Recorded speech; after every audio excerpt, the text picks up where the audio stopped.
Hi అండి. పెసర పునుగుల curry. పెసర పునుగులు, ఉల్లిపాయ, పచ్చిమిరకాయ, టమాటా, కరివేపాకు కోసి తీసుకోవాలి. స్టవ్ వెలిగించుకొని బాండి పెట్టుకొని నూనె వేసుకొని ఎండుమిరగాయలు, పచ్చెనపప్పు, ఆవాలు, జీలకర్ర వేసుకొని తాలింపు వేగనివ్వాలి.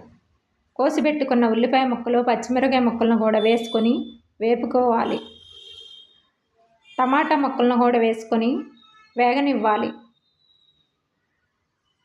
చిన్న స్పూను పసుపు, 1 స్పూన్ సాల్టు, సరిపడినంత కారం వేసుకొని బాగా వేగనివ్వాలి. చింతపండు రసాన్ని కూడా పోసుకోవాలి. 1 గ్లాస్ వాటర్ పోసుకొని ఉడికించుకోవాలి. కొబ్బరి పేస్ట్ను కూడా వేసుకొని పెసర పునుగులను కూడా వేసుకొని ఉడికించుకోవాలి. కొత్తిమీరను కూడా వేసుకొని ఉడికించుకోవాలి. పెసర పునుగుల కర్రీ రెడీ.